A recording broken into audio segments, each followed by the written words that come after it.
का मायका प्रेम। रिद्धि की सास को हर वक्त अपने मायके का गाना गाने की आदत थी।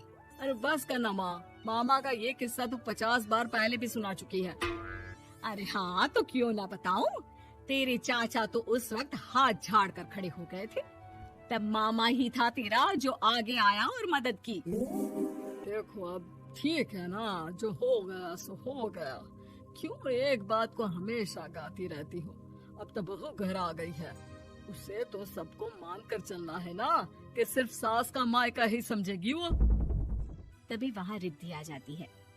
माँ, आज मैं घर जा सकती हूँ? माँ को मेरी बहुत याद आ रही है। शादी के बाद एक बार भी नहीं गई। हाँ तो कौन जाता है। अरे मेरी शादी के बाद जब मैं बिदाई होकर आई, इतना बड़ा ससुराल मेरा, खाने वाले 10 लोग और बनाने वाली मैं सिर्फ एक। ऐसा लग रहा था जैसे सिर्फ खाना बनाने के लिए ही ब्याह किया है। वो तो मेरा भाई था, गांव से एक काम करने वाली चाची को भेज दिया जो मेरा हाथ पटाती थी, और उसको पैसा, खाना, कपड़ा, रहने के लिए कमरा, वो सब किससे दिया था? तुम्हारे भाई ने। ये मामला रोज का था। ससुर भी जब गुस्सा होते तो वो सारी बात कह देते जो उनके मन में इतने समय से चल रही थी। मेरा भाई, भाभी, भतीजा, भतीजी सब छुड़वा दिया। मैंने जीवन भर सिर्फ तुम्हारे परिवार वालों से निभाया, लेकिन अब भी चैन नहीं है तुमको। बहू के सामने सास को लगा कि उसकी बेइज्जती हो रही है। अब सुन बहू, अपने कमरे में जा, कहीं नहीं जाना मायके वायके। घर का काम कौन करेगा? पड़ोसन।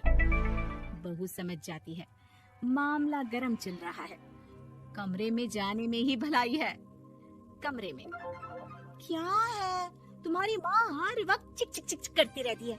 कल ताई मिली थी तुम्हारी मुझे, लेकिन मजाल है सासू माँ की उन्होंने एक बुराई की हो, लेकिन सासू माँ हाँ, जब देखो तब ससुराल के लोगों की बुराई करती रहती है। बेचारे पापा जी कितना मिस करते हैं अपने घर वालों को।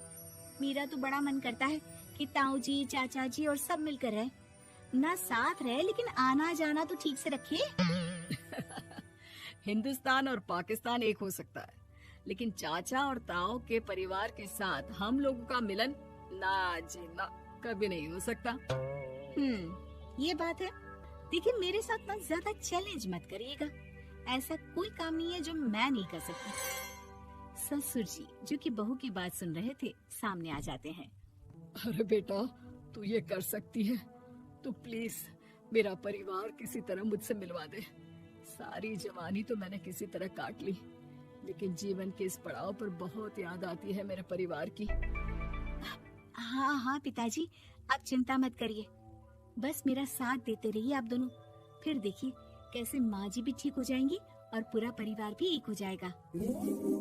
थोड़ी देर बाद बहू सामान लेकर घर से निकल रही होती है कि मना किया था ना तुझे मायके जाने के लिए, फिर क्यों जा रही है? बहू कुछ कहती इससे पहले ही बेटा बोलने लगता है। क्या है माँ, वो घर जा रही है। वैसे भी उसके माता पिता ने मुझे 10 लाख दिए तब जाकर मेरा काम शुरू हो पाया, वरना तूने मेरे लिए किया क्या है? अरे वाह बेटा, बचपन से पढ़ाया लिखाया, तेरे दुख दर्द में जगी, और आज वो लोग तुझे सही लग रहे हैं। और फिर ससुराल में लड़की खुश रहे, ये तो मायके वालों के जीवन भर की जिम्मेदारी रहती है। तो ये तुमको भी तो सोचना था ना। ताऊ जी ने पापा को पढ़ाया लिखाया, जब तुम नहीं आई थी तो पापा के लिए ताई जी ने पापा की माँ की तरह देखभाल की। अब बोलिए। अरे तू कुछ नहीं जानता बेटा, तेरे पापा को सब पता है, तभी वो उन लोगों से वास्ता नहीं रखते। मैं उन लोगों को जानता हूँ, लेकिन मैं तुम्हें नहीं जानता कि तुम्हारे मन के लायक काम नहीं हुआ तो तुम घर की शांति बर्बाद कर दोगी। सास जोर जोर से चिल्लाने लगती है। तभी वहाँ सास का भाई आ जाता है। अरे क्यों आप लोग मेरी बहन को परेशान करते रहते हैं? पहले ये जीजा कम थे, जब बहू भी आ गई। बहन, मैंने तो 30 साल पहले ही बोला था, अपना हिस्सा ले और छोड़ इन लोगों को, चल अपने साथ। बहू समझ जाती है कि मामा ससुर की नजर किस पर है। देखा, तुम लोग मुझे अकेला मत समझना, मेरा भाई खड़ा है आज भी मेरे लिए।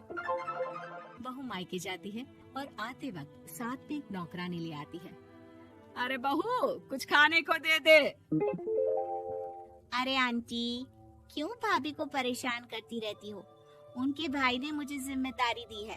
किसी भी चीज की परेशानी नहीं होनी चाहिए भाभी को। जो चाहिए मुझे बोलने का।